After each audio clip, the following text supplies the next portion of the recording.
Hello, podcast listeners. This is your host with the most, JJ. This episode of JJ Meets World is just a little bit different in the fact that I've actually stolen an episode of another show that I was on called Can I Go Home Now?, which is hosted by previous guest John Kennedy. It was such a good episode. It's too bad because nobody listens to his podcast, and I just didn't want it to die out there on the weeds. So this is it, JJ Meets World, but we're playing an episode of Can I Go Home Now?, which, by the way, you should subscribe to and help that young man. He's starting out in comedy, and there's nothing that SNL producers like more than seeing a strong following in the Midwest. And by the way, if you'd like to help support our podcast, visit jjmeetsworld.com where you can donate to our Patreon, pick up some killer swag at our merch shop, or click the link to Apple Podcast and give us a 5-star review. 1, 2, 3, 4.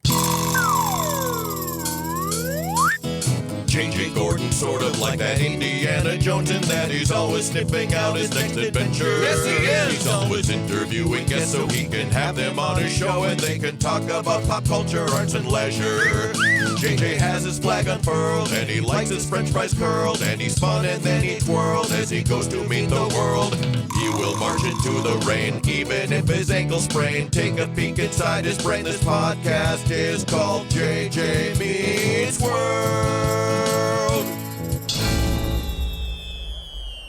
Hi everybody. It's welcome back to week number 5. I think this is 5. I don't know. I'm starting to lose track. I feel like it's gonna get to enough numbers when I don't really know what number I'm on anymore. But I have JJ Gordon on the podcast this week. This sounds like you're taking my order at a drive-thru. I know. Like, hey, welcome. We don't have nuggets. I have no idea how to start them. I really don't. So it's always me stuttering for like the first couple of minutes. First 45 minutes to That's an hour. Fine. Yeah. You got to do you know, like in the radio business, my business, they say, you got to start with a punch. So it's got to be like, hey, welcome back to the podcast, or welcome for the first time.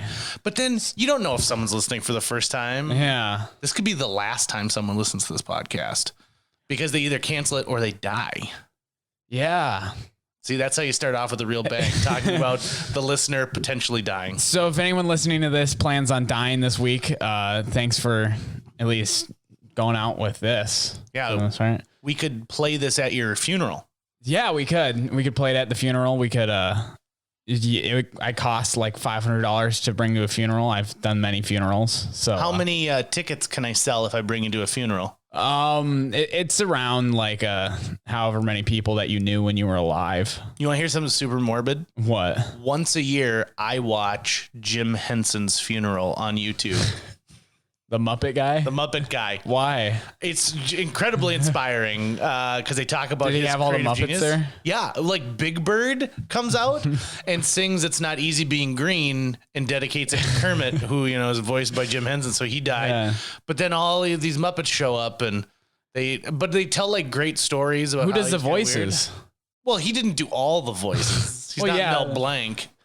But like the people like Frank Oz is the voice of Fozzie Bear, so he does Fozzie when he's there. Okay. It's super inspiring. But my sister used to come downstairs like when I lived at home and she's like, why are you watching this? This is really weird and morbid that you're watching a funeral over and over.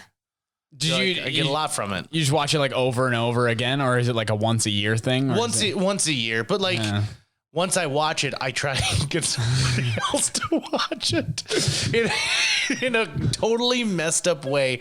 It's like I want other people to be as depressed as I am when you watch it, because then you're still watching a funeral.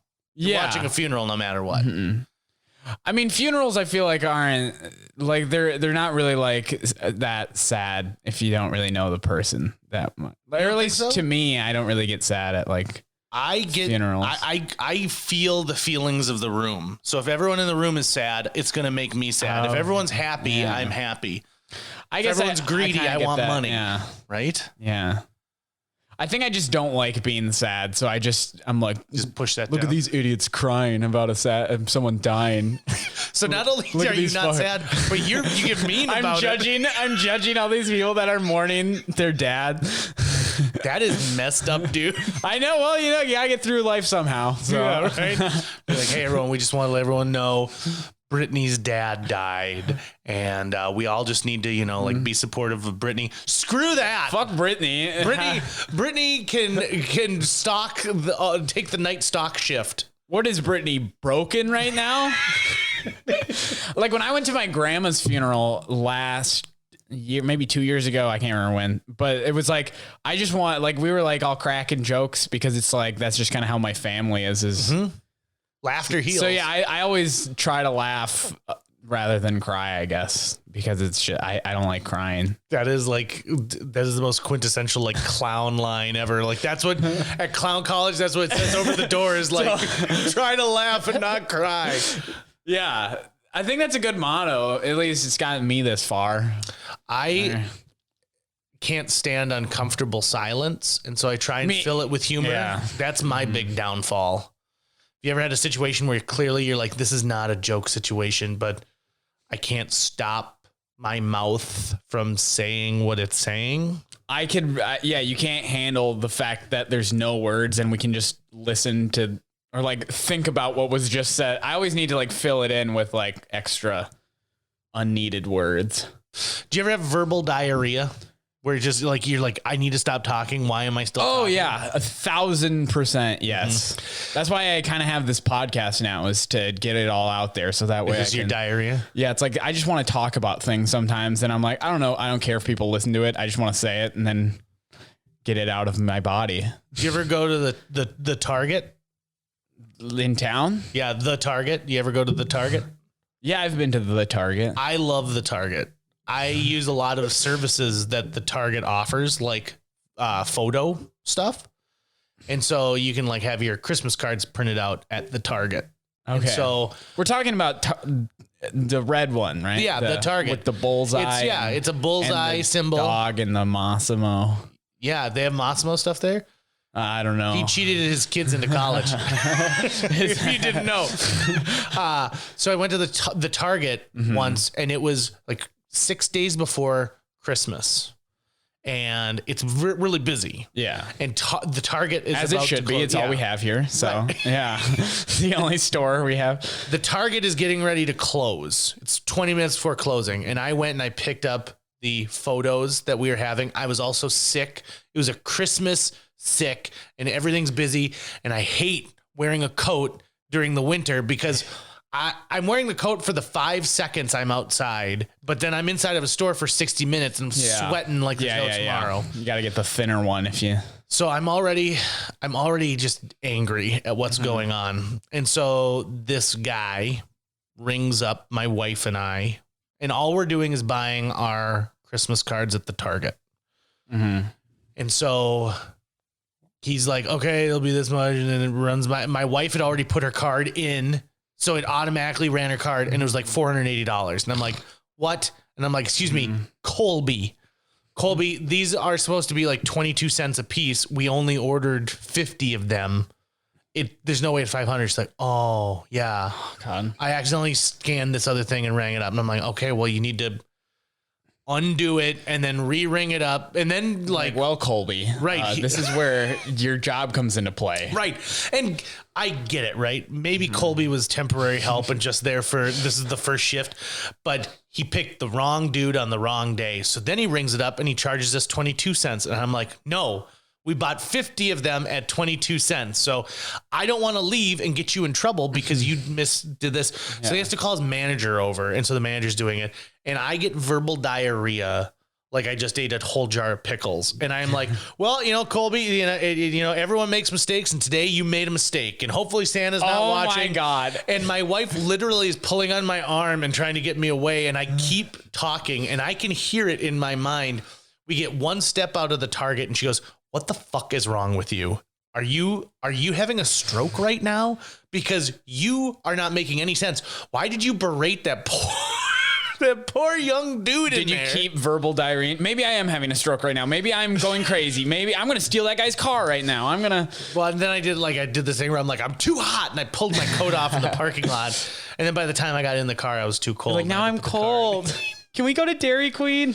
There are just moments in my life where I wish I could take it back. Oh, I think You ever just like lay awake at night, like, and then you're just like, wow, I wish I wouldn't have said that 14 years ago. Every night of my life. you're like, I'm thinking about it right now. I'm like, I should never have told you that story of that girl. Like, but it's also just like, I don't know, who cares? You know, you can't get it back.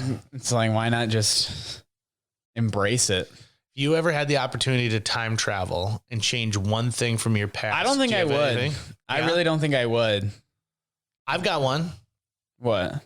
My buddy Scott, his dad worked for Microsoft, and as a big screw you to Microsoft, Apple sent them all the first generation iPod before it came out. Mm-hmm. And so this is before the idea of digital music was a thing, like Napster. Do you remember Napster? Are you too young? I've heard of it. I don't know what it is. What year were you born? 99. God damn it. So Napster's a 98 thing. Yeah, well, I mean, like by 99, we were well into the digital music. Oh, I had a phone when I was born. Yeah, right? I was floppy like, disk. Congratulations. It's a mighty air. It's a boy. And here's a cell phone. I was like, wow, Steve Jobs is so smart. When I was, And he wasn't like all the 90s. He wasn't smart. Speaking of iPhone, it looks like you're getting a. I'm not going to answer it. I'll ignore this call. You can answer it as long as you answered it on the. So I'm touching the first iPod, right? Because he doesn't care. He throws it downstairs to Scott and I, and I'm holding it in my hand. I'm like, oh my God, this is the future. This is amazing. And at this point, it had a wheel that actually went like click, click, click, click, click, click, click, click, click, click, click. Yeah. And it could carry like 3,000 songs, which today, you know, like you've got access to 28 million songs on your phone. But at the time, it was huge. It's the greatest thing. Yeah. Right. It'd be like when UGG discovered fire, right? Yeah. So I went home that day and I talked to my dad and I was like, listen, I don't know where we are financially, but I do know that there's a college fund for me out there somewhere. You need to take all that money and you need to invest in Apple stock right now. Really? And my dad said, the last time you wanted me to invest in something, it was a Chuck E. Cheese. So no. And once a year, just like Jim Henson's funeral, I do the math of what the like $45,000 my parents had saved, what it would have turned into buying Apple stock at that time. And I wouldn't be talking to you. We wouldn't be friends. I would be with my billionaire other friends. Like, it's ridiculous. It's something, the last time I did it, if I had just left that money in there straight, no changes or anything, it was something like $62 million. It's just insane. So you could have been like a Doug Burgum of Fargo. I could have. Well, and I probably wouldn't even be here, right? Like, I got that kind of money. Why? Why would I stick around this fucking shitty hole? I would find myself in New York City at one of the finest clubs dancing the night away with people who love me for my money. Stocks are so weird. How like you can just invest like dollars into something and then just be like like those GameStop guys that they're like, what is their life now? Their life isn't the same it was a week ago when they were still planning it out. It's amazing to me that there are people out there who like, oh, you know, I just love to gamble, right? Like I want to go and gamble. Well, that's what the stock market is to some extent. Like it's just gambling with like higher probability winning, right? Sort of. If you know what you're doing. I like scratch offs. I think those are fun. You like the quick thrill. Yeah, I don't even like winning. I just like the coin scratching. You just like that aspect? I always thought it was funny when like someone like, do you see those stories sometimes where like someone steals someone like lottery ticket? Yeah. That like it's like, what are you're gonna cash it in, then they're gonna arrest you. Yeah, they know which one it is. They know it's a winner. Like you're gonna go somewhere and you haven't had a chance to really get into the bar scene much. Yeah, let me tell you about something about the bar scene. Pull tabs. You ever done a pull tab? I've done a few pull tabs. I won $50 on a pull tab once. I don't understand the appeal of pull tabs. Yeah. It drives me crazy because there's no excitement. At least with the scratchers, you're like, oh. I talk about this a lot where I'm like, I like going, like if I go to a casino with my friends, I'm only like, I'll bet $40. Like that's all I'm going in. And that's basically paying for the experience of hanging out with my friends, going to the casino, having a fun time. Like, I would never just give $40 and be like, maybe this will be more. Like, I'm paying for an experience if I win anything, which I don't. I'm so bad at gambling. I always lose. I always lose, JJ. Every single time I gamble, I never leave with money. I could be up money and then I lose all of it because you don't know when to stop. I don't know when to stop. And I'm like, well, I'm still having a fun time. Are you though? I mean, yeah. Because if it's like $40, I'm fine losing 40. I mean, like, I'm not happy losing $40, but like, it's you're getting entertainment out. Exactly. That's the whole point. It's like paying for Chuck E. Cheese. Like right. It's like the lights and that's adult Chuck E. Cheese or casinos. Oh, without a doubt. They should have slides at casinos. And like foam pits. I don't know. I've seen a lot of people at casinos. I don't know if I want to be in the same foam pit. Same ball pit. Yeah. Ew, whose blood is on it? I'd be like, what's this? I've left a casino way up only once. Really? And you know what? It's fleeting because I put it in my bank account and it's no big deal. Mm-hmm. You know, it's just going to go towards gas and groceries.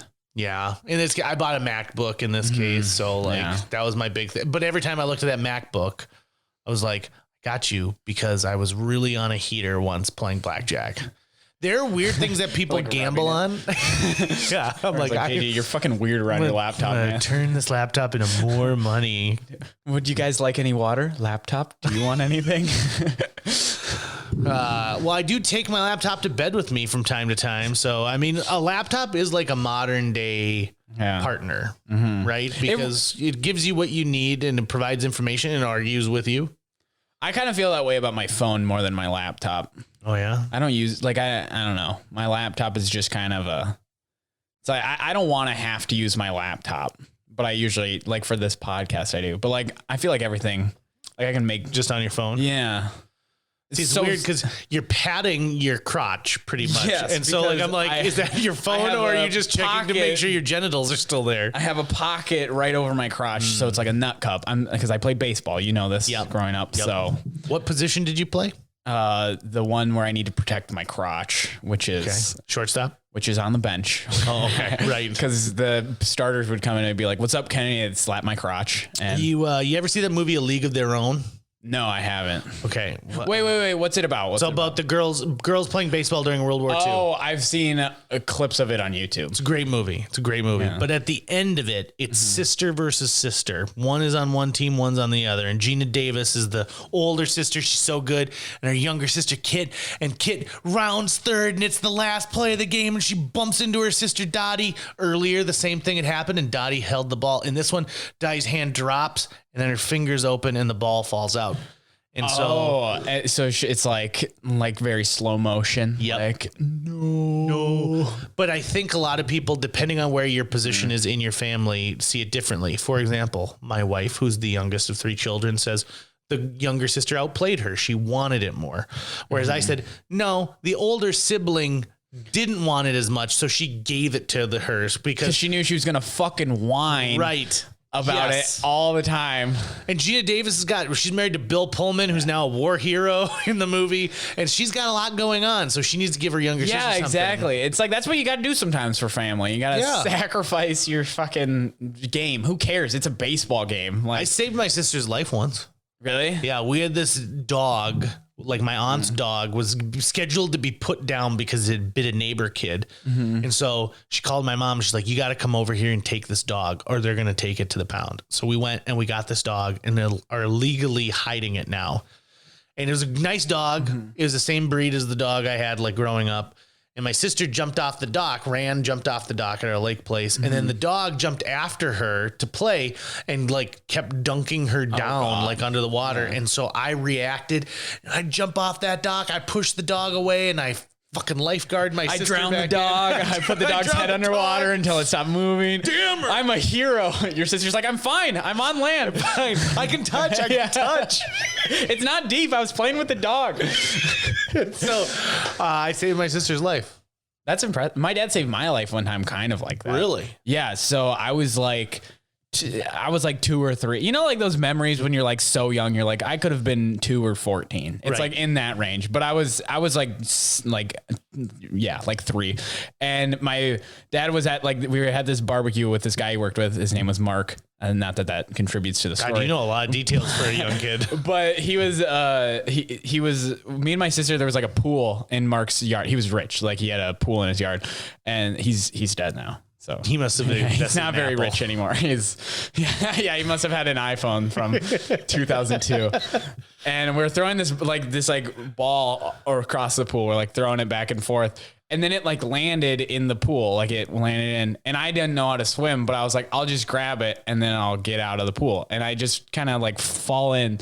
And I just remember like sinking underwater and just like looking up. I'm like, what's going to happen next? Like, am I just going to go to the bottom?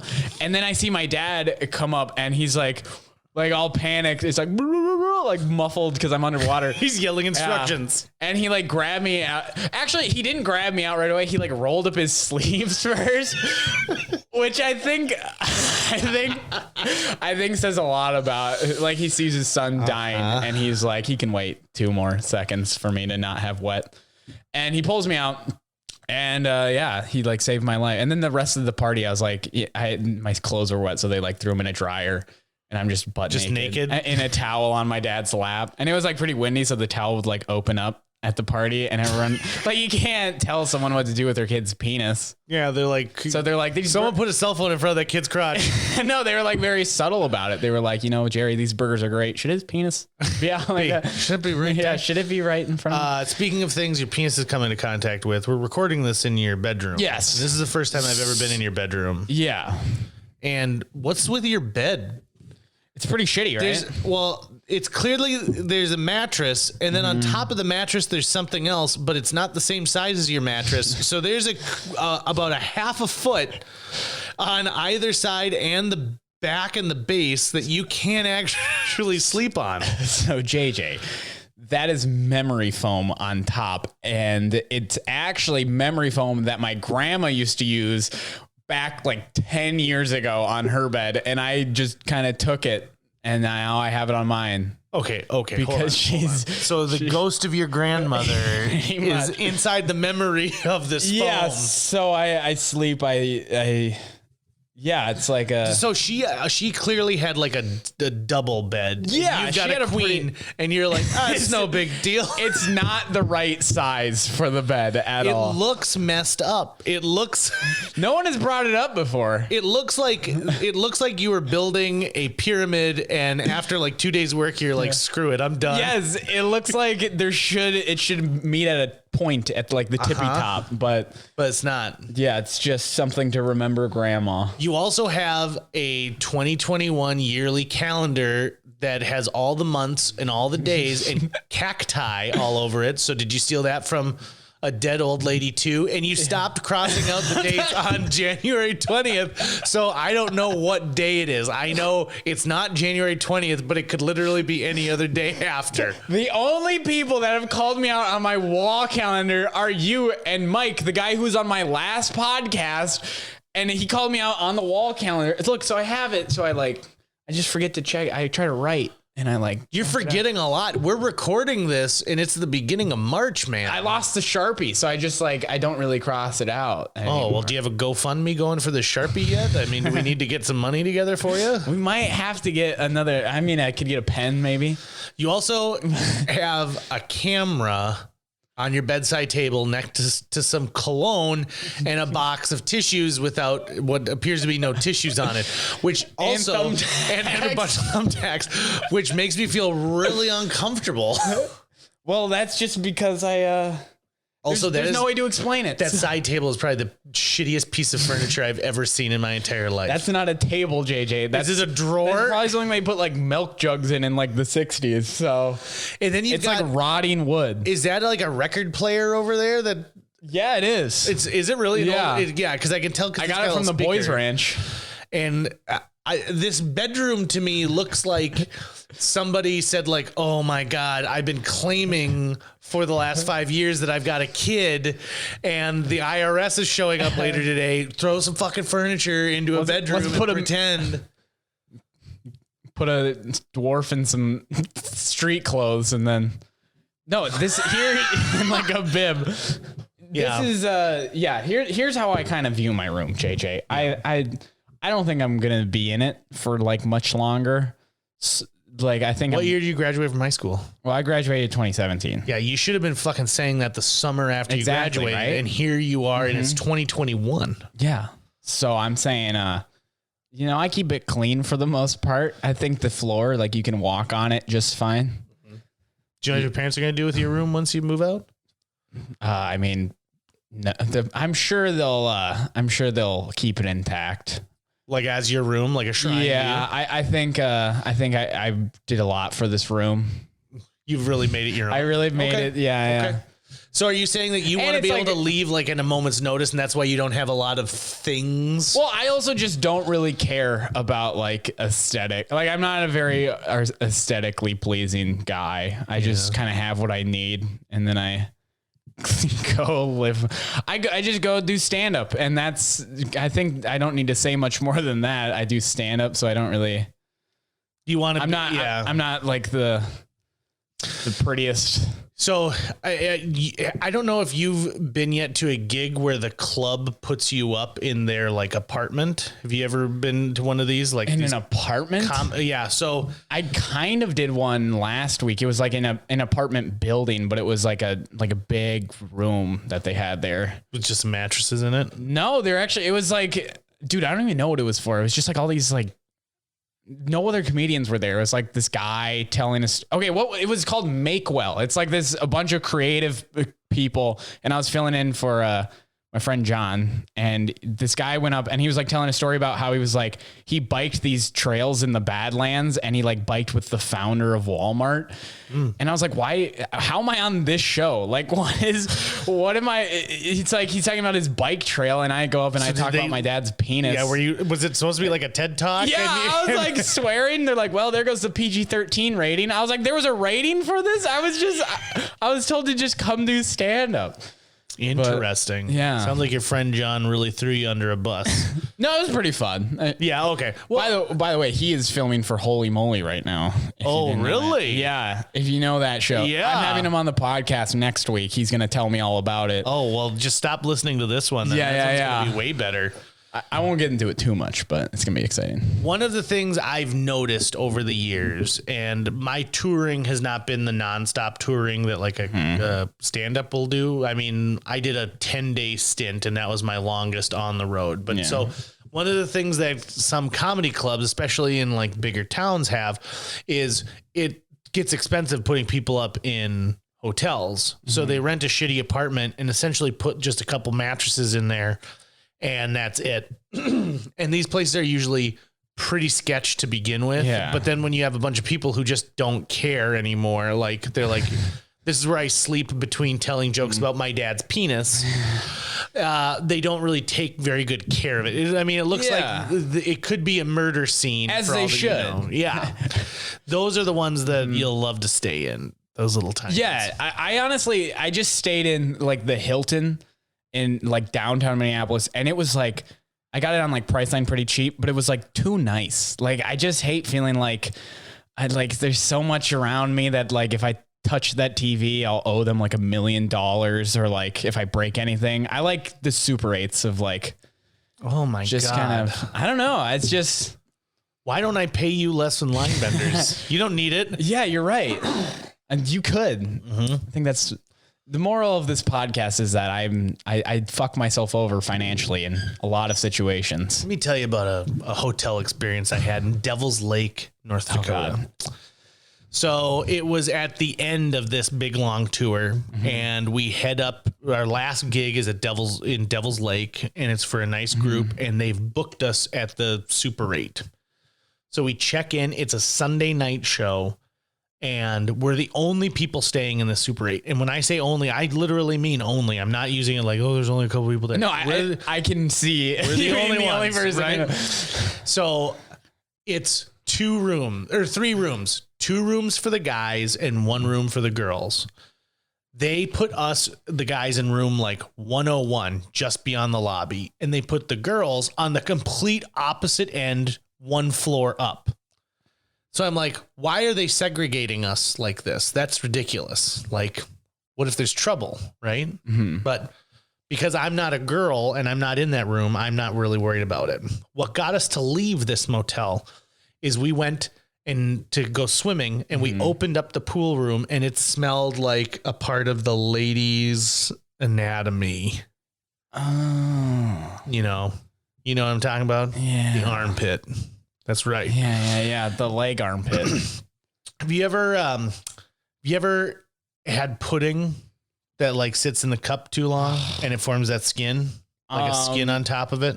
Yeah, sure. So my buddy Zach put his finger into the water, and when he pulled it up, a sheet of film came up with his finger, like the top clear layer. No, it was like very greenish color to it, but the bottom of the pool was green. And so we were like, oh my God, the water itself, the chlorinated water has somehow formed scabies. How the hell? Like, how does it even get that dirty? Right. That's a good question. Who was bathing in this? Like, because it must have been like that for a while then. Yeah. No pool boy at a Super 8. Nope. No lifeguard on duty, baby. Yeah, I was going to say. So we left and we went to the casino. And we stayed there instead. Oh, because that's cleaner. It was, in this case, it was way cleaner. But I've stayed in some real dives over the years. But I've also stayed in some places that are really nice. Yeah. I like staying in a nice place. One time we stayed in my family, we were on vacation and we went to Chicago and we stayed in the Palmer House. I've stayed in the Palmer House too. And it's so nice. It's like one of the nicest hotels, and we got it really cheap because we used Priceline. Priceline saves lives. Is this podcast brought to us by Priceline? Sure. And maybe, who knows? Maybe they'll be like, you know what? I like that John guy, the Priceline negotiator. So we stayed in the Palmer House, and we were there the same night. Apparently Bill Clinton was there, but we didn't get to see him. But I mean, like, I would hope not. He's the president, I know. Former president of the United States. You shouldn't just be like bumping into him, being like, "Oh, hey." Sorry, man. No, but here's the thing: we got in the elevator going up to the room. We were on the 7th floor. We got in the elevator. It stops on the 3rd floor. John Stockton of the Utah Jazz, NBA Hall of Famer, walks in the elevator with me and my dad. I have no idea who he is. I'm like 8, and my dad's like, "Oh, John, do you know who this is?" I was like, a guy in the Don't elevator. call me John, call me Mr. Stockton. I was like, no, I don't. I know. And then he was like, this is John Stockton. And I was like, hello, Mr. Stockton. And then the doors open on the 7th floor, the floor we're on, and David Robinson, another NBA player, gets on, and my dad was like, oh, what the hell? And I was like, can we just go back? I want to swim. Like, I don't know who these people are. And we're stopping on this elevator. But my dad tells that story a lot because it was more exciting for him. It was like the highlight of his life. Yeah, I was like, I don't care. I'm sure like my basketball team is just as good at this point. I bet it is. My traveling 7 AU team. My dad used to take myself and then eventually my sister with his business partner and his business partner's kids, who were much younger than we were, to a Twins game every year. So it was cool because we'd drive down like on a Friday and get to swim in the pool, and then go to a game on Saturday and swim in the pool and come home. And it was probably nice for my dad too, because he got to go to a bar that wasn't his home bar, right? So he gets to go to this place. So we stay at this Marriott that my dad really liked. And one of the times I'm old enough to know that when we're here and it's my dad, we're going to order pizza and get pizza delivered to the hotel. So I'm swimming and I stopped swimming and I'm like, hey, it's time to order pizza. So I went and found my dad in the hotel bar, and my dad's talking to some guy at the bar. And my dad was not like me. He doesn't get starstruck in the way I was. But so my dad's sitting there talking to this guy, and I was like, Dad, I need $20 for pizza. And then I like kind of jiggled my tummy a little bit, like I was hungry. And my dad's like, JJ, this is Johnny Unitas. Say hello. And I was like, who is Johnny Unitas? I don't care. And so my dad was just ashamed, right? So he gives me the $20 and I leave. Well, years later, I find out Johnny Unitas is one of football's greatest sports heroes. Like, people love Johnny Unitas. And so I passed up the opportunity to meet him while I was only wearing swim trunks. Jiggling your belly. Jiggling my belly. There's nothing in it. I need some pizza.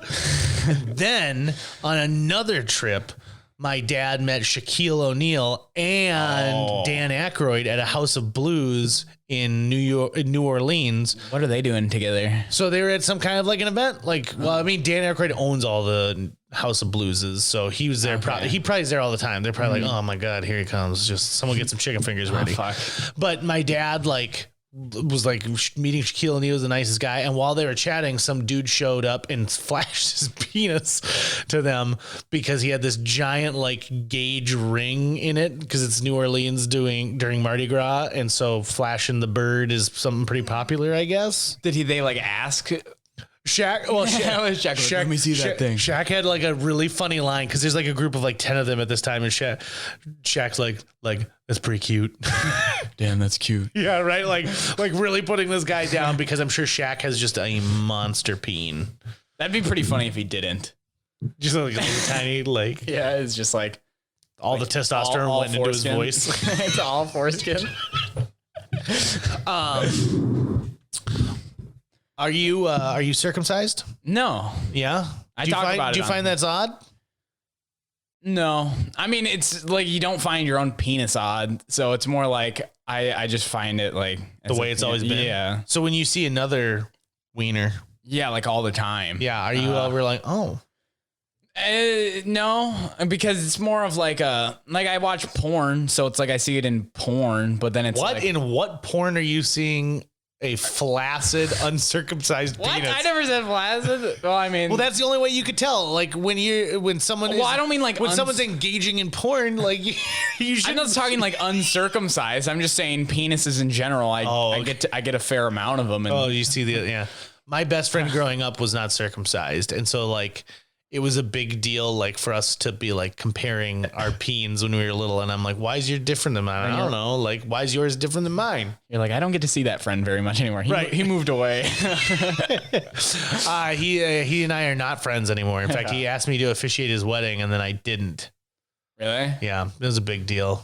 In fact, here, full disclosure. So when this was his second wedding that I didn't officiate, but his first wedding. I went to it, and then his sisters were like, "Oh, what's your role in the wedding?" Because you and this kid were like tied at the hip all the way through like my sophomore year of high school until I got cool. And not that he's uncool, but like he ran with a different crowd. I found my tribe with, drama kids. And so I was like, I don't have a job. Like I'm not in charge of gifts. I'm not a best man or anything like that. And they're like, that's weird. And then I found out that his first wife said, I don't know JJ. You're not allowed to have him in the wedding. And I'm like, if she's making rules like that before the marriage even starts, and then it didn't work out for her. Get out. Yeah. Get out of that. Yeah. And then she was the kind of gal, I guess, who like at night he'd have to hand his phone over and she'd go through all the text messages and stuff. Are you serious? Yeah. And then she'd compare it to like a bill later on to say like, okay, you made 1,000 text messages, but there's only 900 in here. Where are the other 100 text messages? So is it a surprise that didn't work out? He's like, I deleted them because I was cheating on you. Right. Yeah. That's what I would say.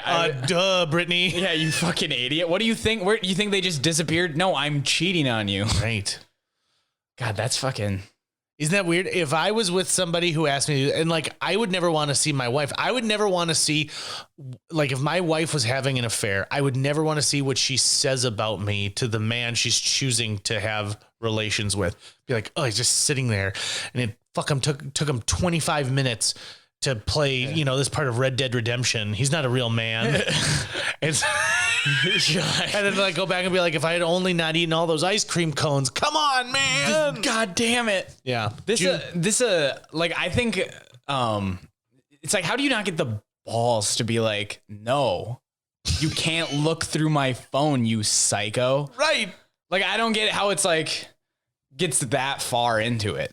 Cause it's like, I don't know. I feel like me and my girlfriend, we've only been dating for like 7 months, but we don't really lie. Like we pretty much just tell each other everything that's going on, but like we don't really care. It's good. Yeah, like it's more of just like I don't care. Like do what you want.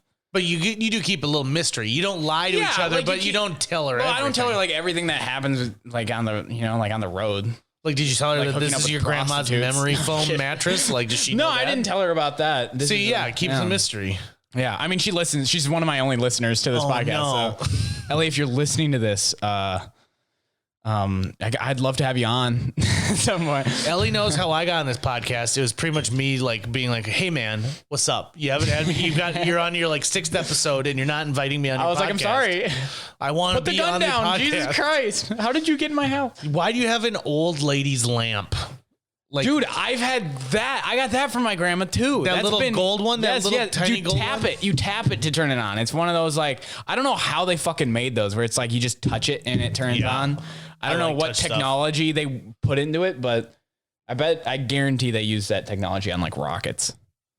You think that they have to be touch based on rockets? Yeah. Because here's my thing. Have you ever been like fumbling for your phone and you accidentally turn it on? Yeah. You don't want an accidental turn on of something inside of a rocket. You want a button that you have to push, and then there's a little sign that says, "Are you sure you want to push this button?" And then you have Like, to push in the other one and then twist it. Then you have to like think about it. There's a button that you press to contemplate. Yeah, I mean, just to flush the toilet on the Challenger should be like 7 steps, Yeah. right? Or you should have to eat it. You just shouldn't have your to. shit. You should have to eat your astronaut shit. Do it for America. Okay, Rob. so on my podcast, JJ Meets World, available on iTunes, Spotify. Yeah. wherever You can plug it. I was going to let you do it at the end. Okay, if you good. want to do it. I'll Yeah, you just can do it right now. You can do it twice. I'd love if you hit the subscribe button too. You don't have to listen to them. Just hit the subscribe button. let's do it at the end. On my most recent episode, I talk about unpopular opinions. So things Okay. that I think that you can't really say out loud, right? Because it's unpopular. And my spoiler alert, after talking about things like Reese's peanut butter cups are not that good and moving along. And my last one is I enjoy having diarrhea. Really? I like the fact that I'm like getting all this stuff out of my body, and it's some private time for me in the bathroom, which I like. Like, I enjoy times when I can be by myself. I actually get that. Like, I Right? get the thrill of it. Yeah, it is a Like, thrill. like it's kind of like, wow, all that was in me and now it's not. Yeah, and like I probably Yeah. am lighter now. Like I probably weigh Yeah, like less. you feel like you're on the moon, like walking. But diarrhea for me usually involves like a lot of like liquid. Mm-hmm. Okay, and so here's what I worry about. These are the things that keep me up at night after I think of why did I say that. I think of I could never be an astronaut because I get nervous tummy. And how do you have a very liquidy diarrhea if you're in zero gravity? Yeah. Yeah. Unless they put something into your butt, then but like even a plumber will tell you that's not how plumbing works. You can't shove a pipe into another pipe and everything will go out like that. You have to put the pipe over the other pipe. Well, that's a man that hasn't tried it, I feel like. The plumber Yeah. is going to, I want to talk to a plumber because they would absolutely know how it works. I feel like you got to take like laxatives if you're going to the moon, like before, you know? So Well, I mean, like, dude, or just wear a diaper, I guess, if you don't care about. like when you're in a spacesuit, what do you do? Are you peeing and pooping in that spacesuit? You better be holding it. You better go before you get in the spacesuit. If you know you're gonna be in a spacesuit, you better. Do you ever see the movie Gold Member, Austin Powers? It was the third Austin Powers movie. I've only seen clips of Austin Powers. How old are you? I'm 21. Damn it. Yeah. So Austin Powers was the height of comedy for a lot of us for almost a decade. I also haven't seen Napoleon Dynamite. Oh, wow. I know it's not the same, but it's like kind of the same. You had to have been there, I think, for Napoleon Dynamite Yeah. because at that time, none of us had seen a comedy that was as absurd And dry. and dry. Yeah. Yeah. Like, I don't think it would mean it as anything to you, right? So in Austin Powers, he starts playing more and more characters. And one of the characters he plays is called Fat Bastard because we were really refined when it came to comedy. Pinky up. And so it was this big fat suit and he was a Scottish guy. And he's like, oh, I want to eat ya, baby. So when Mike Myers would put on this fat suit, it would take so long that they eventually built him a tube for peeing. And so his wife would reach underneath the costume and pull the tube out and then help him pee, but he couldn't go into a bathroom because the suit was so big. So they'd give him a bucket and essentially like be like, no one look over at Mike. And Mike Myers' wife would help him pee into this bucket with a tube, like a length of tubing. And then she'd jiggle the tubing to try and get as many droplets out and then put it back into the suit because he'd stay in it for like 16 hours at a time. Was that in like a book that you read? That was a story I think he told on Entertainment Tonight. Oh, really? Yeah. That's like a talk show story that he tells? Yeah, because everyone's like, what was it like playing Fat Bastard? He's like, well, my wife and I have a much deeper understanding of each other. He's like, well, I had to pee in this tube and it would drain out. And they're like, dude, we just wanted to know the role. We don't care what happened to your piss. Shut up, man. Jesus. Shut up. Dude, what did you think I meant by that? I look up to you as a role model. Would you ever let me help you pee? Yeah. Yeah. I'd let a lot of people help me pee. I don't think, because here's the thing. I work with like kids. And they pee a lot. Well, yeah, I'm not going to talk. I don't want to do a HIPAA violation, but yeah, you do have to deal with all that kind of stuff. And I've dealt with a HIPAA violation and it's not fun. And you had one? Yeah, I did. Oh no. On this podcast? No, not on the podcast. Because if you want to get a bunch of listeners and downloads, like commit a HIPAA violation. And that way they've got to like use this as evidence. So that it keeps getting listened to over and over and over and over again, including at your court appearance. Yeah, the HIPAA violation was they were like, you can't. Should you be talking about this? Well, I'm not. Here's the thing: a HIPAA violation is you can't talk about the person, and the thing that they said was you can't take pictures of the kids. Oh my god! And I was like, no, and I was like, well, that definitely doesn't include selfies with the kids. So I was like hey, get in the picture, person, and then we would take a picture, and then they called me in, and I was like, I don't think that's fair. That's not fair that can't take a vacation for 3 months now. That's the punishment is you can't go on vacation for 3 months. What? Yeah. That sucks. And they don't pay you. They're like, you're just like an indentured servant. You're going to be here. Pretty much. Hey, is that one of those Sharpie pens that you got right there? This? Yeah. This is never mind. Papermate. This is my favorite kind of pen. You can Sharpie makes the best pen. I'm going to tell you that. That might be your favorite right now, but it's clear that you haven't seen a Sharpie pen. The Sharpie I've used a Sharpie pen The before. Click Sharpie pen, the one that clicks. It Maybe looks not. like this pen that you're holding here, but you can get it in 0.5 or 0.7 millimeters, whichever ones. I like the 0.7 millimeters because I got big, beefy fingers. Yeah. How did some pens how did they just figure it out? How are they just like, I know what people want and I'm going to make the perfect pen? I consider myself an intelligent man. Mm-hmm. I have no fucking clue how a pen works. Dude, is it gravity that's pushing the ink out? Like, how does it, why isn't, like, when you unclick it out, why is it not spilling everywhere? Yeah. I don't get it. I don't understand how microphones work that we're talking into. How is my voice now in that? He's referencing the Rodecaster Pro. I don't know. Like the things that you take for granted that are just so simple, like a laminator, I get it. You heat up two pieces of plastic and they melt together and then boom, it's laminated. Yeah. Done. I can wrap my mind around that. But when you tell me like, hey, listen, the thing we're recording right now is going to be available on everyone's computer and out in the digital world. Yeah. In the cloud, my God, I don't know. I don't understand the cloud. how it works.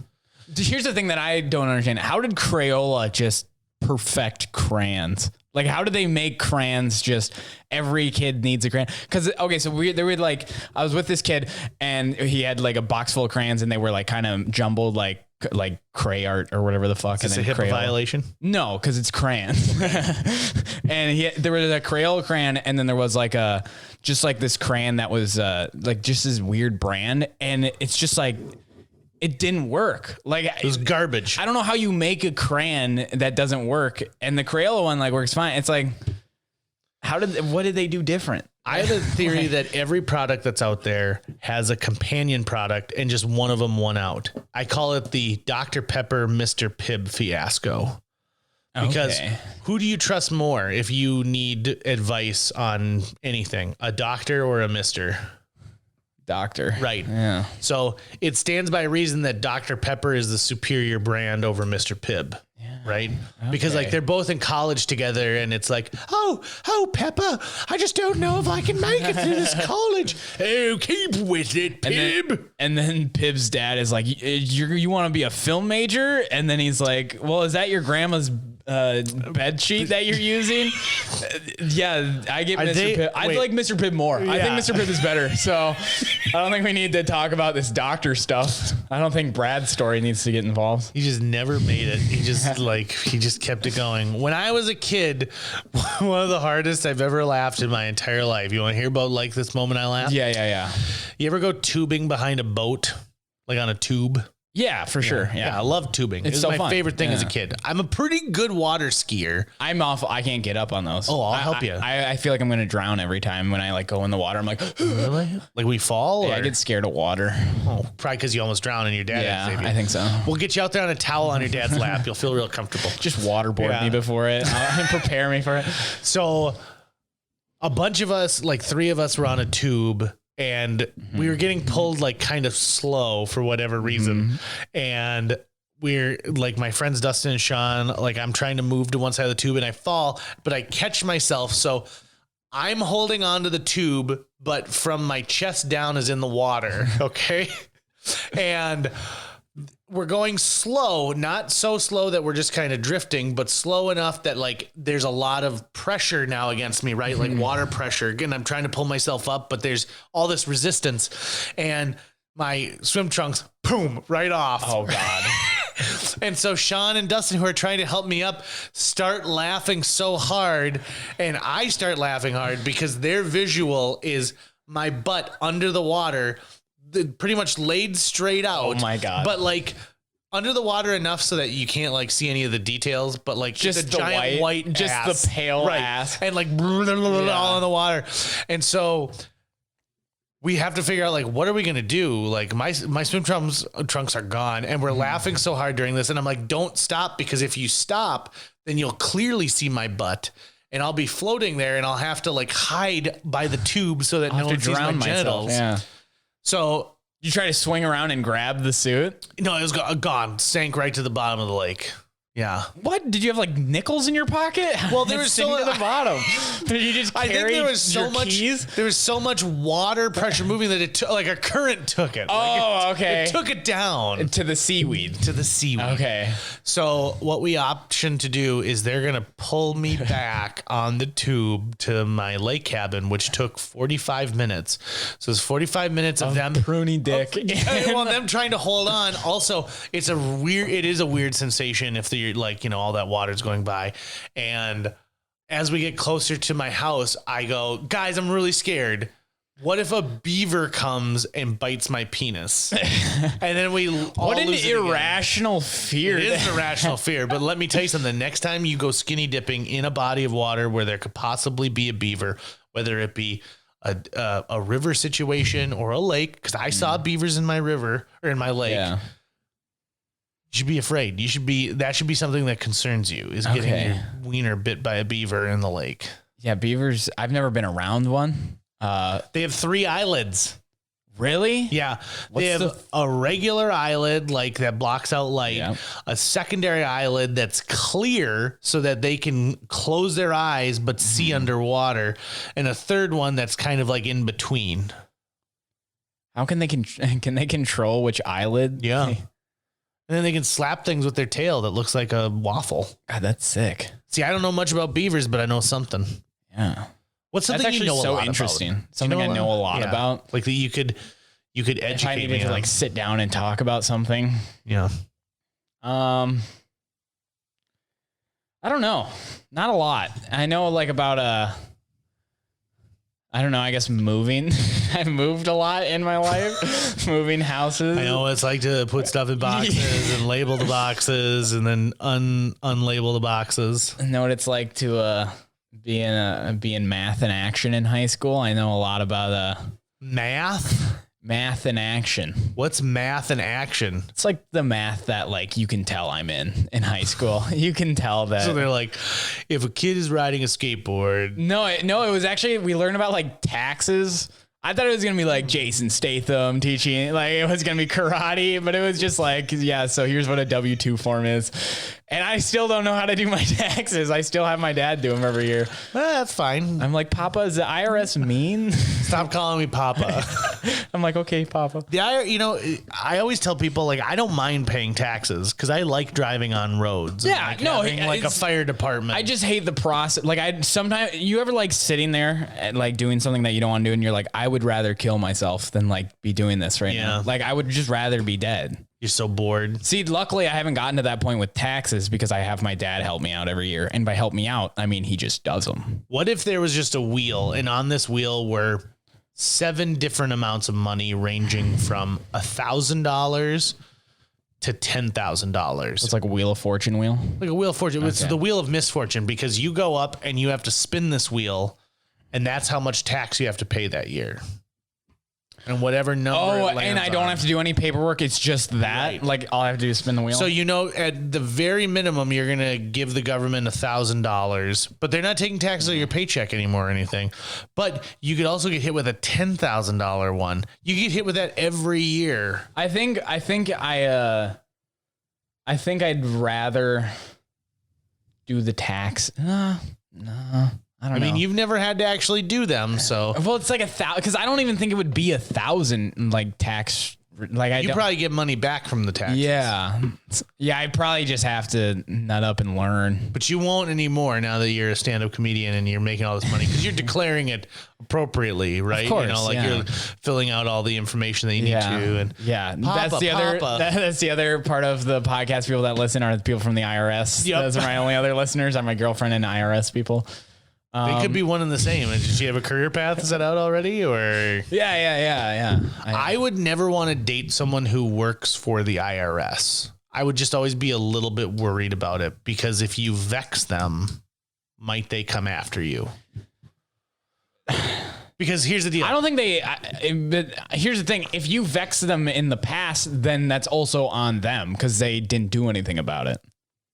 So you could bring the fuck are you talking about? You're saying if you like piss them off, or like, let's say you like, okay, here's what I'm thinking. You're saying, all right, if you're always fucking up your taxes, right? But you're sucking the guy's dick that is like, hey, you can't do that. Let's say later you guys break up, but like he was fine with it, and then he tries to come at you. Then you could be like, hey man, you were fine with it when I was dating you, so maybe you should face some repercussions. So in this scenario, you're cheating on your taxes, so you choose a mate who can brush on. I'm just saying, one with a penis that you can suck. Because sure. So let's call this man Cleo. Okay. So Cleo. So I'm saying, let's say I'm out at a nightclub and I start dancing with Cleo and we start dating. And on our third date, Cleo tells me that he works for the IRS, the Internal Revenue System. I say, hey, I'm not going to date you. What are you wearing? To this date? Butterfly clips? White Sox jersey. Okay. Yeah. Hey, Cleo. Yeah. Hey, Cleo. I would not continue dating Cleo, because I wouldn't want what will inevitably be the demise of our relationship to include Cleo to say, as vengeance for getting dumped, I'm going to audit you every year for 5 years, and there's nothing you can do about it. Well, then you have trust issues. Do you think so? Yeah. I think that it's not trust. I think it's grandiose, because I consider myself so top tier that anytime I break up with someone, that's it. And I will tell you this as a fact. It's like done right then and there. Yeah. Anyone I've ever had a long-term romantic relationship with has never done better than me. Said it. Done. Yeah. Podcast, right? you can't see it. Knuckle bump across the. I guarantee it. And not that they didn't end up with some really nice people, but I can guarantee you that I am the best that they ever had. Well, that's good. Yeah, that's confidence, man, right there. I mean, I wouldn't say it's good, but it's fun for you. It's fun that they can't really hold anything over your head. Yeah. And like they'll be like, no one could make tacos like JJ Gordon. Nobody. Oh, okay. So it's like they're not doing better like food wise. I'm just using that as an example. You're like, oh, they're way richer than me. They've got so much money. They have a mansion now. Yeah. But like no one's ever gonna make a cheese tostada the way I did. Damn. Okay, I want to comment on your bed just one more time. Okay. You've got 3 of the saddest pillows I've ever seen, and I'll tell you why. One of them looks like it's possibly like your grandma's pillow that is meant for like cooling. And then the other one is so flat you can barely tell. None of them match the sheets. And then you've got a Bed Bath & Beyond sized body pillow in the back that's all furry and fuzzy on it. And I mean, honest to God, They don't have a pillowcase for it. Well, They don't make cases that long. because they're like, throw it away. Yeah. They're like, Oh, it smells. You could wash it. You could leave it out during a rainstorm and then just like prop it up on some picnic tables and let it dry out. But it is honest to God. It's like the raisins of pillows. It is. It really is. It's like all dry. It's all awful. all dry. No one wants sticky. it. There's only a few people that like those kind of pillows, and one of them is in this room. I'm a little dumbfounded that, and I also don't see a comforter of any kind. Is that black thing a comforter? Yeah, I didn't really clean up before this. I mean, not that I clean up after this. Yeah, exactly. But I just think that maybe it helps. I can sleep just fine. That's kind of all I look for in a bed is like, how would sleeping be? I am maybe a little bit jealous of the fact that I get that. Yeah. Yeah. Like that you just have no care for material things. Like obviously you want like experiences in your life because I would not be able to sleep on that because I'd worry that at some point literally anyone might walk in the door and see me and comment on it. Yeah. And be on your podcast that's right next to the bed. Right. I mean, it is weird that you invited me to be on your show and it is just bed adjacent. I mean, I could reach out and touch your bed. I'm not going to. Also, the half-ass bed skirt's a nice touch too. Or is that a sheet? Nope, that's a sheet. I'm not sure. I don't know what the difference is. It could be either. Yeah, whatever it's being used for at that time. Whatever you want it to be, it can be. In my life, I've had some things that people looked at and were like, this is ridiculous. You just need to give this up at some point. And one of them was I had this amazing Hawaiian shirt that had a bunch of blood on it because I was in a car accident while I was wearing it and I cut my elbow. Are you serious? Yeah, but I loved it. It was my favorite. And so eventually my mom threw it away because like 2 years later, she's like, I'm sick and tired of you walking around with this thing that has all these blood stains on it. You could have framed that. That would have been like a cool thing to frame. Yeah. At one point too, I thought, wouldn't it be fun? You know how people make t-shirt quilts? Yeah. I was like, what if we make an underwear quilt? And then someone was like, I don't want to sleep with my face next to a pair of your underpants. Just like all dirty. Yeah. Well, I mean, like all used. It's not like I'm going to take them off and then be like, sew these into the quilt. But do you have like pairs of underpants that you like more than other pairs of underpants? No. No? I mean, like they're all the same. Like I just wear like those compression boxer brief type underpants. Yeah. I like those. I don't really like them. I just don't want to buy new ones. I have a ton of Christmas underpants. And then I've got 4 pairs of Family Guy underpants, and I don't know why, because I don't care for that show. Yeah, I was going to say, you never watched that show. No. I mean, I watched it when it was first on, before it got canceled the first time. How old are you? 21. God damn it. How old are you, JJ? Let's just get it on the podcast. I'm 37 years old. 37. So there's a basically my life difference between us. Almost. Yeah. I was way deep into like chicks by the time you rolled around. Yeah. And you're the oldest of all your siblings? Second oldest, third oldest? I'm middle. Middle? Yeah. What's it like being the middle child? Pretty average. You and your dad are the only dudes in the house? Yeah. I mean, Ty, our dog, but he's more of a... Is that short for something? Tie me up? Because a dog? I can't think of a joke. I was trying to think of I was like, Tyra. No. Like I said, I don't have to pay you as much in Mindbenders these days. That was just a name he had because we like got him from someone's family that my mom knew. And then, yeah, it's good because like he replaced the last dog that we just had to put down last year. So it like it was a good transitional phase. Have either of those dogs tried to kill one of your sisters and you've saved their life? No, they're too small. I know how to set that up. So if you'd be interested, So I could be a hero. good story. Yeah, it's a good story to hold over your sisters for the rest of Is your that life. dog hurting you? John, why do you have a 4K camera in your hand? Oh God, I wish. You know what the great Does that dog have a knife taped to it? We should do something about it. Hey, what do you know about the painting The Last Supper? I know nothing. I mean, I know it's about God, Jesus and like Jesus, and it's essentially he's like the painting The Last Supper goes like this. Jesus is like, hey guys, this is a great meal, wonderful Passover. I just like to mention one of you is going to betray me. And then it's their immediate reaction of like, whoa. But Judas, who we already know has betrayed Jesus in the story of the Bible, spills the salt. And so that's where that. that's where bad luck comes from. Yeah. He spills the salt with a hand holding a bag full of gold. And also, Judas, you don't see Judas's face. It's like obscured in the dark and he's turning away. And it's because Leonardo da Vinci didn't want to put a face on Judas so that you could picture Judas however you wanted. Like Spider-Man. Like Spider-Man. That's what his mask is Right? for.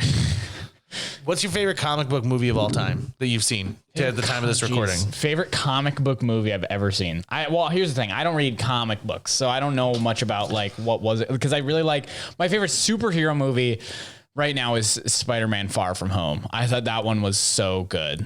So good. I thought it was just like visually my favorite movie. Okay. I also liked Infinity War quite a bit. But not Endgame? Endgame was good, but Infinity War, I like when movies don't end happy. It's because it feels more real. Okay. You know what they don't talk about in Endgame is the people who, like after the snap or the blip or whatever they called it, the people who turned to dust, like while they were doing it. Like, what if you were doing it and then your partner turned to dust? Pretty fucked up, right? Damn. Yeah, Right? What if you're like pregnant and the baby turns to dust? Or does the baby like drop down? Like you Oh turn my to dust. God, the baby just plops on the ground. Dude, that had to have happened somewhere. Because the baby should. I mean, if we're using Christian morality here, the baby is a person already. That walked and got a job right when it fell because it's on its own now. Right, we're gonna baptize you right now. Because its life is just as important. Actually, wouldn't that answer a lot of questions about the whole like abortion thing? Is whether or not Marvel decides to blip the baby with the pregnant mother or not? It'd really be taking a stance. Because you know that happened to someone. Yeah. Oh, there's a lot of people.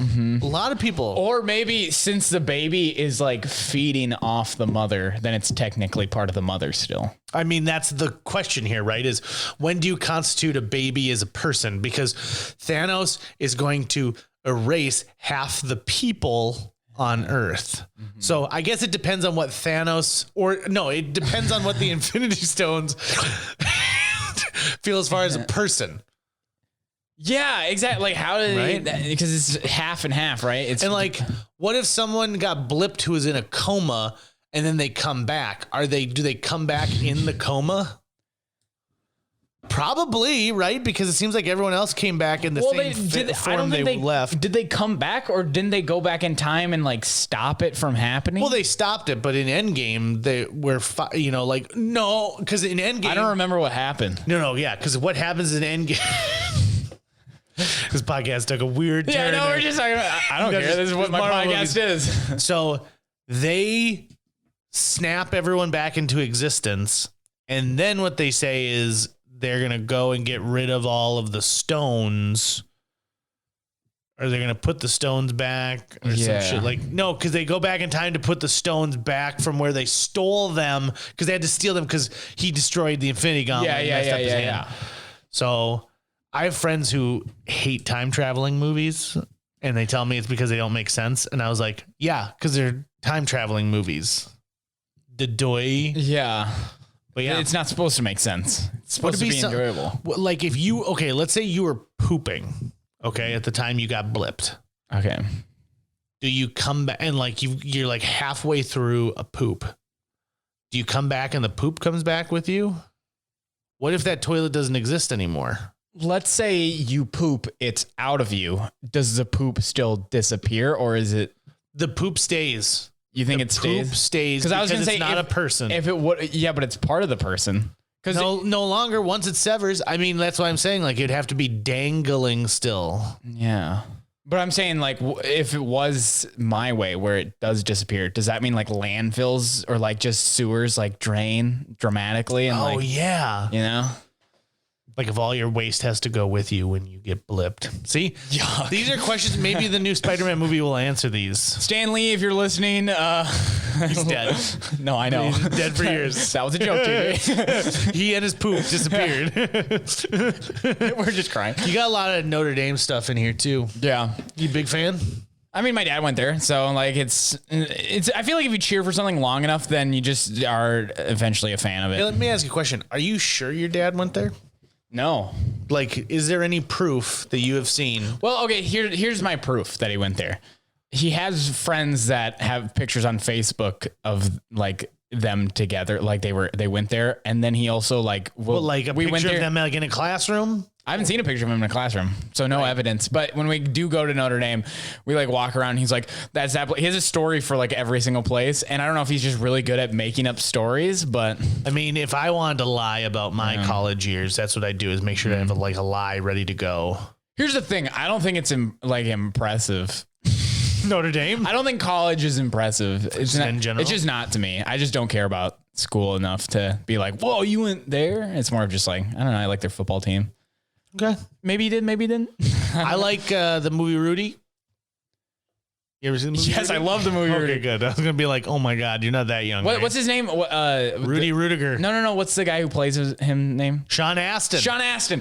We just watched. Me and my girlfriend just watched 50 First Dates. Yeah. I think that is one of the funniest. He's one of the funniest characters. Kind of lisp boy talking to everybody. And when he like gives him the box of Spam and Reese's, and he's like, "I love Spam and Reese's. Can I have it?"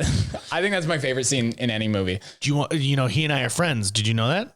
Really? This isn't a lie either. Like he and I are friends. So let me tell you a story about Sean Astin. Okay. So when I first started dating my wife, now my wife Jill, she told me about one time she was at the Burger King in North Fargo and Sean Astin and his sister stopped in and they were driving somewhere. She goes, my sister and I did a bunch of research and found out he had some family members who lived somewhere in North Dakota. So they probably flew in, rented a car, and then we're like, let's stop at Burger King before we, drive out to Rugby or wherever. So for years, I'm like, that didn't happen. That is a lie. There's no way that really happened.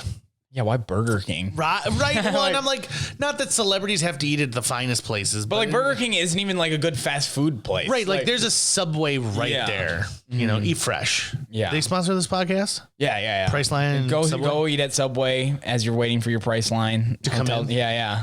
So fast forward to like 2017 and Hero, a company in Fargo that collects old medical devices and things like your grandma's memory foam thing and then resells it at a much cheaper price so that people so you don't have to spend $1,000 on a wheelchair. You can spend $50 on a used wheelchair. Hero, for a fundraiser, is bringing Sean Astin to Fargo. And so I'm on the radio at the time and I call and I'm like, hey, listen, I'd love to do an interview with Sean Astin. Is that a possibility? And they're like, yeah, absolutely. So I bought these VIP tickets to meet Sean Astin the night, and it was going to be him, and he'd talk about all of his famous movies. And so I interview him on the radio, and one of the things I bring up is his dad, John Astin, who played Gomez Addams on the original Addams Family television show, as well as an amazing episode of Tales from the Crypt, the Killer Tomatoes movies. Like John Astin Damn, I know Addams Family. That's it. Yeah. And I don't even know it that well. Seen the original one. I don't even. So, but he's like an OG amazing actor. Like he's been in some amazing stuff. And so, and he's like, thanks. We're in this interview. He's like, thanks. Like no one ever wants to talk about my dad. They only want to talk about Goonies or Lord of the Rings. And Yeah. So we have this nice back and forth. Oh yeah, I'm watching Lord of the Rings. I forgot he's in that too. he's Samwise Gamgee. I'm on the second one. I need to watch the third one still. Yeah, that one takes forever. Oh my Yeah, God. geez, it's like 4.5 hours. All right. So I meet Sean in person and I'm like, and he's like, hey, you're JJ. I talked to you today. And I'm like, yeah, you remember my name. That's awesome. And I said, hey, this is my girlfriend. Let me ask you a question. And I used my personal time I had with Sean Astin to debunk the fact that Jill she's like, this is the first time I've ever been in North Dakota ever. And she's like, I'm pretty sure it was you. And he's like, it wasn't me. And I was like, the man would know if he ate at a fucking BK in North Fargo. So Sean Astin starts doing his presentation, and there's like 400 people in the Fargo Theater. I'm in the third row, and at one point he stops. He goes, "Where's JJ? Where's JJ?" And I raise my hand. He's like, "JJ." And so he talks to me directly about this thing. It was like, "Yeah, I got to work with my dad, and I know that you like what my dad's doing." And so he and I have this back and forth. 5 minutes later, he says again, he references me. He's like, "JJ," and like, "JJ, have you seen Discworld?" Was it like a TED Talk he was doing or something at the? It was just like an interview, and like he was talking about all of his movies. So I mean, it was clearly like a rehearsed presentation, but he was going off script. Oh, he's doing some improv. He was. Sean Astin. The third time he comes to me in this thing, I'm like, "Hey, Sean, everyone here would like to just hear your stories. You don't need to just keep coming back to me." And I think he was sad. Really? Yeah. But so I call him my close personal friend, Sean Astin. You just ruined the I did. I shut down Sean Astin, and I'm like, well, you can't. Like, Did you get a big laugh? Yeah, I did. I was gonna say, I bet the Fargo Theater was like, yeah. And then all the other nerds were all pissed because they're like, "Why was he paying attention to you?" And I'm like, "Because I watched Attack of the Killer Tomatoes a ton, bud." Because I know Sean Astin. Because Sean Astin and I are best friends. So there's a Sean Astin story for you. Damn, and he's like, and I did love 50 First Dates. That movie's funny. That movie is really funny. One thing I like about Adam Sandler is he just puts all his friends in his movies. Yeah, it's great. Which is so fun. Like Rob Schneider, where would he be without Adam Sandler? He wouldn't be anywhere. He would be Wouldn't be anywhere. I mean, Benchwarmers was a really good movie, but other than that, oof, you don't like Benchwarmers? Not really. And I love John Lovitz. Really? Yeah, I'm a big John Lovitz fan. You didn't like Benchwarmers? I did not. They made a sequel to Benchwarmers. I know they did. In fact, I was asked my wife if she wanted to watch it. Did you watch it? I watched like the first 10 minutes and then I just turned it off. You're done. Yeah. Like, it's like, I get it. I get the whole thing. I can guess exactly what happens. What happens? He's a softball player and then he kills his wife. And then he goes to Shawshank. Yeah. And then does he meet up with a guy who can get him stuff? Yeah, he meets up with Morgan Freeman. And then he leaves through a tunnel. I knew Morgan Freeman was a criminal. How? Because like he's always talking about all the crimes he's going to commit. And even when he's in prison, he's committing crimes. He's like getting contraband in. Yeah. And then he like shoots that guy on live TV. Because do you know the premise of the movie or the musical Rent? No. Okay, so I'll tell you an unpopular opinion. So that makes me think of this. In the musical Rent, all of these bohemian folks feel oppressed because the guy who bought their building and said they could live there for free comes back and is like, "You owe me a year's rent because you can't just live here for free." And he blackmails them into shutting down this protest. So my wife hates the musical Rent because she goes, "Who the hell do they think they are that they don't have to pay rent?" Right? Mm-hmm. I'll double down on that and say, why do we have to feel bad for Morgan Freeman? He killed a guy. He admits to kill it. He murdered a dude, and that's why he's in prison. He's a murderer. Yeah, it's like movies do a good job of making you feel bad for people that you shouldn't feel bad for. Right. Like that TV show You. I've never seen that one. What was the one I was just watching? Have you seen Barry? Yeah. That show, by the way, I just finished that show. So good. It's very good. I want more of that show. Barry. Bill Hader's great. Stephen Root is great in it. And it's like it does a good job making us feel bad for like a guy. We're like, why are we feeling bad for this guy? Like, right. He's a murderer, psychopath. Mm-hmm. But that's what they want to do in Hollywood. They want to make you feel bad for someone. Because that's who most people in Hollywood are. Like, could you imagine if when you did a stand-up show, there was at least 5 people in the audience who were like, well, we're going to applaud for this guy because he's getting up there and he's trying, but he's not very good. And they're like, yes, good for you. Good for you. And then that dude gets booked for a gig and you don't because he got pity laughs. Oh yeah. Yeah, I agree. It's like, no, I'm living my life better than this murderer in this movie. Right. Feel bad for me for not murdering people because I definitely could have. Have you ever committed a crime? Yeah. I mean, other than like a HIPAA violation. Yeah. Do you feel remorse for your crimes? No. I mean, like, I felt bad. Like one time I took this kid's Pokemon cards when I was like probably 6 years old, and I was like brought him home, and then this mom that was there, she was like, yeah, this kid's Pokemon cards are gone. And I felt so bad that I went outside and I buried them in a bush, and it was like raining too, so it felt like Shawshank Redemption when I was like, oh, So people can't even use so you destroyed the Pokemon. I cursed cards. out God as I'm burying these Luigi and Pikachu cards, but yeah, it was that was probably the only crime I've really committed. Have you committed a crime? Have you committed a podcast crime that you can talk about? I don't think I honestly I'm trying to think hard here, and About all the crimes. I don't. There's so many. Are we talking about misdemeanors or felonies? There's probably something. I mean, other than like, I remember going like 110 miles an hour on a dirt road. Whatever. That's fine. But no one caught me. Yeah. So I don't think I've committed any crimes, but I also reserve judgment from when people commit crimes, because I'm like, well, stuff happens, right? Like, and look at this. You clearly have learned a lesson, because like you're crying right now thinking about those Pokemon Exactly. cards. I'm tearing up on the mic right now. Yeah, I can't believe it. You're going to ruin that microphone. I don't know how it works, but I do know that the tears are not good for the microphone. It's going to electrocute. I think driving crimes aren't real crimes. Oh, like speeding and like parking? besides like the murder ones, but like where you hit someone. Like I don't even think cops really take those very seriously. Like I knew someone who got a DUI, and then their punishment was they went to a Yunker farm and they like operated like the kids train that goes around the park. Oh my God, that's a dream. That's what I was saying. I was like, oh, your crime is being a Sir Topham Hatt for a day. Like, of course, I'll drink and drive all the time. Fucking Sir Topham Yeah. Hatt never drove the train. Also, it's like, how are you gonna drive a train if your punishment is you can't drive a car and then you're gonna drive a train? Is it like to be like, there's kids on it now, maybe you should be aware? But it's like, yeah, being a conductor for a week. That's like the most fun childhood dream ever. You ever see the movie A Walk to Remember? No. So in it, the lead guy is this like kind of rebel ne'er-do-well football star, and he gets caught drinking and driving and breaking into like a chemical factory parking lot or something. And so his punishment at the school is he has to be the lead in the musical. And I remember seeing this movie, and like, there's a beautiful girl who's like the other lead, and she won't give him a time of day because it turns out she's got cancer. Okay. Spoiler alert, Mandy Moore. I remember watching that and being like, this is some bullshit. His punishment is to be the lead in the musical. Like, do you know how many people are hoping and praying that they get to be there?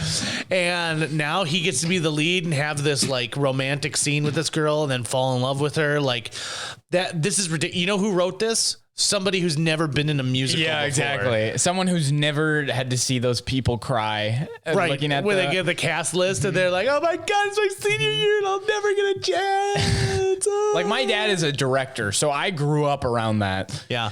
And now it's like, I mean, I didn't really care. Like, I was... Because you knew you were going to be the lead all the time. Yeah, Your dad's a exactly. director, Exactly. Like, I just... You didn't deserve those parts. I didn't deserve anything. No. Anything that was given to me, I did not deserve. I ass-kissed my way into every part that I got. Yeah, they're like, well, we got to put JJ in because we gave him keys to the theater. Who's going to show up? Because he knows where we live. Yeah. He keeps sending me... He snapped a picture of my social security card, so he has to be Tybalt. He knows all my HIPAA information. He was there. I have definitely... This is one thing I'm really guilty of. People love to tell me secrets, and I don't know why. And you're like, I don't can't keep them. Yeah. I'm horrible. You should preface that when it be like, hey, just so you know, this might leak. I tell them like, this will leak. If you tell me something 100%. juicy, I will call people who I know can't keep a secret, like your dad, and be like, listen, don't tell anyone this, but this. And he's like, yeah, okay. And then I know that he fucking starts like a Zoom meeting, and he's like, hey, everyone, listen, I know none of you are affiliated with this thing at all, but I just want to let you know I heard this from JJ Gordon. So I don't know why people tell me secrets. Maybe it's because I've got this gentle You're face. friendly, yeah. Is that what it is? You have you're fun to talk to. You always seem interested in whatever someone has to say. Yeah, which is like interested. Which is like a good quality that people like telling secrets to. Yeah. You know what people like to talk about? Nice. I'm going to tell him about the lumps on my ass. I'm going to tell him where I buried these Pokemon cards. People love to talk about themselves. That is an actual fact. If you want to engage someone, asking them questions about themselves, even if they're shy, they like to talk about themselves. I think that is a trait of humankind that we just will never get past. It's very egocentric, but when someone else shows interest in it, like they're even more so. And so a lot of times I do make a point to ask people about themselves just because I know that they'll get a dopamine hit, right? And they'll associate me with that, like a drug dealer who sells heroin. So what I'm saying here is, do you want to buy some heroin? Yes. Tell me about stand-up. See, you got a dopamine hit right there. I can tell you're smiling. Your eyes lit up. You're good at the Right. I'm pretty good at manipulating. That's people. like what word diarrhea is good for, though. Like, is you can always like you're always talking and you can like see like, oh, this I see their eyes are kind of going down. Let me bring up this point. Oh yeah, yeah. My friend Phil doesn't mean to screw up, but he always does, and that's just what it is. And he's the best man at my wedding, and I remember a lot of situations where I'm like, listen, you just can't trust him. Don't trust him. And so for whatever reason, my wife started this weight loss challenge with my sister and some of her friends and included my buddy Phil. And everyone put in like $20. And the goal was to lose 20 pounds or as many pounds as you could. And you got $1 back from the pot every time you lost a pound. So if you put $20 in and you lost 2 pounds, you'd get $2 back. And at the end of the month, however much is left in the pot, the person who lost the most weight got it. Oh, like whatever's left? Yeah. So I would would just put in $1 and then just lose a bunch of weight. But you only get what you put in. You put $20. Everyone puts $20 in. Like it's a flat $20. Oh, okay. Yep. Okay. And so if you want all your money back, you got to lose 20 pounds by the end of the month, which is virtually impossible. 20 pounds in a month is like I stopped eating and I had real bad diarrhea and like you're the human body is not supposed to shed weight. Yeah, right. Real happy, fun diarrhea. JJ had the best April. It's so good. So my buddy Phil, and I was like, he's going to cheat. I'm telling you this right now. He's going to cheat on this competition. And so sure enough, after like the second week, he was down 18 pounds. And I'm like, he is a liar. He's a liar. Yeah. Like, are you getting proof of this? And she's like, well, no, it's not on your honor system. And I said, that is stupid because the people who have honor are always going to lose out to the people who don't mind stretching the truth and changing things around. Yeah. Like you got to look out for number one. Yeah, exactly. You just got to stick to what you put the money in there for, because it's not about the money. It's about being healthier. Like, right. You're doing it to yourself if you... Do you mail a lot of things? Do you ever go mail stuff? No. Okay, so the United States Postal Service has this thing called if it fits, it ships. Yeah, for one low flat rate. Right. Yep. Okay. So I've seen the commercial. You've seen the commercial. Yeah, I dabble in commercials. So how much do we pay you for a line bender show? Do you remember? It's been a year. $125. $125. Mm-hmm. How many pennies is that? Okay, so 100 times 125. So is that 125,000? 12,500. 12,500. Sweet, pennies. math in action. Yeah, Kick it in. All right. So one time, just to be a jerk, a guy who did an improv show with us, who didn't live in he lived in South Dakota. And so he joined us for a show. He used to be a line bender back in the day. And I didn't bring my checkbook, and I Venmo people now, which is way better. But so I said, you know what? I'm going to ship him 12,500 pennies. And so I got the smallest box that if it fits, it ships. And it was like $6.99. Weight doesn't matter what the weight is. And I super taped the bottom. And then I went to the bank and I said, I need $125 in pennies. They're like, we don't keep that many pennies. Like rolls of pennies, like here. So I said, how many do you have? She goes, maybe like $50 worth. So I went to 6 banks in one day to get $125 in pennies. Got it all in the box, super taped it together, and sent it to him. This box weighed a ton. Like it was so heavy. Yeah. And so I didn't really realize it, but his wife was pregnant at the time. And so this box ends up on their front store. Oh, did she have to lift it in? Yeah, she had to lift it in and bring it in. So it's possible I could have triggered labor. I didn't end up. Then it's like you're the father of the kid. Yeah, right. I figured like whoever she goes into labor in front of is at least like a stepdad. Yeah, is at least someone who has to pay child support. Right. I don't have any children myself. One day I'm going to have kids. I know I'm going to have think kids. so? Yeah. I think one day I'll have kids. But right now I get to enjoy other people's kids, which means I get to hang out, have some fun. And then the second they start crying or something, I get to leave. Do something about it. And this guy's kid, Maya, I remember we played this game where I would throw her, like, she's got way better pillows than you do on her bed. Like, she's got a bunch of nice pillows. Fucking bet, JJ. So I'd pick her up and I'd go, Maya plane. And I'd throw her on the bed and she'd like land on the pillows and she'd fluff the pillows up and come around and I'd be like, Maya plane. And so we did this for like 45 minutes while, we were just wasting time.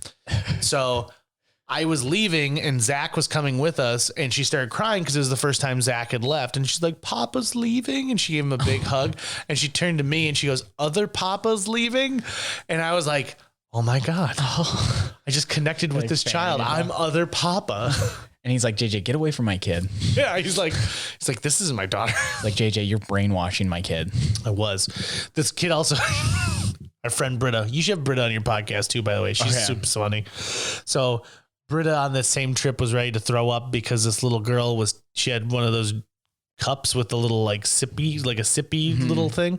And she was taking fingerfuls of country gravy that has like sausage in it for like biscuits and gravy and like putting it in the top of her chocolate milk sippy cup and then taking sips of it.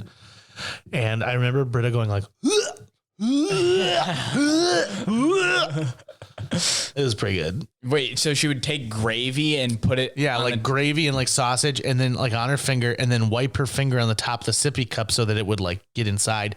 And she's doing this over and over and over. So it's a bunch of milk mixed with now breast cold milk, gravy. yeah. I don't know if it's breast milk. Breast milk. No, Probably it not. had to have been. I think she's too. If you're old enough to have your own sippy cup, I think you're beyond the breast milk. If you're old enough to be around gravy. You ever drank breast milk? Yeah. I have. At some point in my life. I mean, when I'm an adult, like when I was in my 30s, I drank breast milk. No, I can't say that I have. So you have. So now I know that. Yeah. Okay. So I arranged a thing on the radio one day where we were going to do a milk taste test, but instead of giving my co-host almond milk, put breast milk in there instead. Whose? Scotch. But then I drank it as well. No. Whose breast milk? Scotch's breast milk? A girl named Emily. Okay. And I was like, Britta, I need you to call Emily and get some of her breast milk for us. And she's like, okay. JJ, I have breast milk too. Like, I could make some breast milk. I think that's where I've arrived in my life is that if I called and asked someone for breast milk, they wouldn't really question it. They'd be like, okay, sure. Can you come over right now? It's frozen all right. And then the police show up at their door like a week later. They're like, there was a murder and your breast milk was on the scene. It was planted. I swear I sent it to my friend. He needed it for a gag.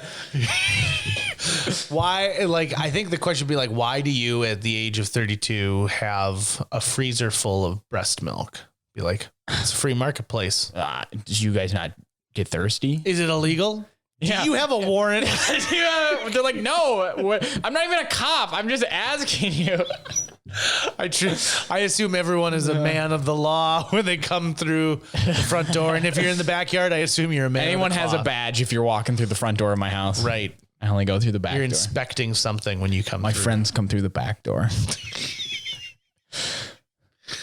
How long is your podcast? Yeah, I was going to say, I think is it wrap up time? Yeah, it's pretty much wrap up time. So, JJ's going to plug all his things right now. Okay. JJ Meets World, a podcast. You can find it on iTunes, Spotify, all those cool places. JJMeetsWorld.com as well. You can go there and read the one blog I wrote last year at this time and check that out. The Line Benders, you can follow the Line Benders on Twitter if you don't want any Twitter updates ever. Real quick, explain what Line Benders is, because I don't think we have even covered that. Oh, Line Benders is a comedy improv troupe. It's the second longest comedy troupe, the longest professional comedy troupe in the state of North Dakota. John is a member, so is his dad. Been in it for like 5 years now. Yeah. In fact, I think you were like I the joined youngest like senior member. year of high school. Yeah. Yeah, we broke some rules by including you in that. So it was founded in 2001. So this is like in a couple months, it'll be our 20th anniversary of doing this, which is really nothing short of amazing when you think of most comedy troupes don't last that long. Yeah. So if you want to book us for your post prom or a company outing, you sure can. Or if you want to have us come and do crisis intervention training scenario work, you can hire us for that. We didn't even talk about that on this. No, that'll be for the next. We'll do some fake ones on the next one, right? Where we do some sustain. You can also follow me. JJ701 is my Twitter handle. I don't ever put anything on that. I only understand Facebook. And Twitter. I don't understand Facebook very well. I understand Twitter just because it's what. Will you teach me? Yeah, I need someone to teach me. It's pretty simple once you get the hang of like, it's not your family on there. It's other people. Is that what it is? It's random people. God, see, I love that idea. And now that you can buy this NFT, the like non-fungible tokens, like where you can buy tweets. Oh, I think I know what you're talking about. Yeah. You're not like buying the joke or anything, but you buy the like meme. It's weird. It's a whole thing. Yeah. So yeah, you can find me out there on my podcast. What episode are you on? We're like 260, I think, at this point. So we've got over 400 hours of content to listen to. Some of it's really good. Yeah. Some of it is garbage. So just an FYI, go find the episodes that you think are interesting and then stick with those. Yeah, you have somewhere you talked. Didn't you talk to like a guy from NASA? Yeah. Oh, I've interviewed a ton of different people, like the head of the North Dakota Funeral Directors Association. That one's actually pretty interesting because we talk about what happens like if you're in the business of people dying, which is interesting. Like the whole process of. Yeah. I talked with a woman who. She's a lawyer. Actually, she does like arbitration work, and she talks about what it's like being a hot mom. And it's one of my favorite discussions about how like her son's friends are now starting to like be awkward around her. And it's a really funny conversation. Authors and people who make movies and all sorts of stuff. And then there's some fun just hangout episodes. That's kind of what we're doing now. I did one with you where we played like a card game. Yeah, we played Pitch Storm. Yeah, John, we had 3 appearances on my podcast? I think just to yourself. The Christmas Carol episode that we half-assed. Yeah, with the one where we were just and then the Pitch Storm one, right? Is there another one? Can't remember. I think it was just 2. I think I was on 2 of them. Well, because we did one during. Well, this is not interesting. People have tuned out and they're like, "I hate this." We'll figure this out. Yeah, we'll figure this out. We'll figure this out off air. I'll edit this out. Oh God! Thank God! Thank God! Oh, don't worry. I'll edit if there's anything in this that you want. Really? We tell that to people too, but I never actually edit anything. Oh, I do. I like You go in and tweak it. Yeah, just a little bit. Okay. Like I'm gonna cut out this that we're talking about right now, just because. Oh, so don't say anything funny here. Genitals. Genital. I'm keeping that in though. That's gonna be one of my new buttons. Genitals. But yeah. Any other kind of wrap up that we do? No, not really. I was gonna read some stories, but I don't want to do that. We went everywhere. Yeah, exactly. I'm trying to get away from reading stories just because I feel like I'd rather just talk and like talk about you but. All right. Well, always love talking to you, JJ. It's good to see you, John. And go listen to JJ Meets World and enjoy your weird bed. Yeah. Do you put thumbnails up on this? Yeah. Will you take a picture? I'll take a picture. I'll take a picture and I'll title it something about the bed. Good. Be like JJ destroys my bed. Yeah. All right, JJ. Thanks for being on. Peace. That was me, JJ Gordon, guesting on the show. Can I Go Home Now, hosted by John Kennedy. It's available on Apple iTunes, Spotify, I don't know where else. And to be quite honest, I don't even know where JJ Meets World is located nowadays. I know it's on Spotify because that's how I go back and listen to episodes, but I assume we're on iTunes. At one point, we were on like an Xbox podcasting thing. Amazon's got something now.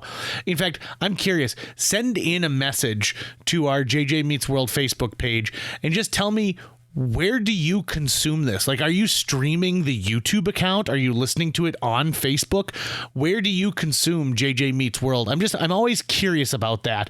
And hey, while you're at it, no matter where you're at, hit the subscribe button. It helps a lot. You wouldn't believe it, but it does help a lot. And you know what? John Kennedy would appreciate it too. So if you enjoyed any of his very young ramblings, I hope that you'll throw him a subscribe as well. Thanks for listening, everyone, and we'll see you next week. You'll hear me next week.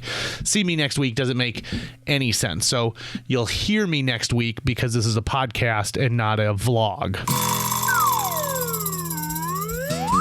That's going to wrap it up for today's show. If you enjoyed this episode and would like to help us continue to produce new episodes each week, visit jjmeetsworld.com, where you can donate to our Patreon, pick up some swag at the merch shop, or follow our link to Apple Podcasts and leave us a 5-star review. You can also follow us on social media. We're on Facebook, Instagram, Twitter, YouTube, all the sites the cool kids are using these days. JJ Meets World is produced every week by Tucker Lucas. You can find out more about Tucker's work by visiting moonbasemaria.com. If you want to get in touch with your host with the most, check out linebenders.com, where you can find direct contact info for JJ or booking information. His room smelled like dog pee.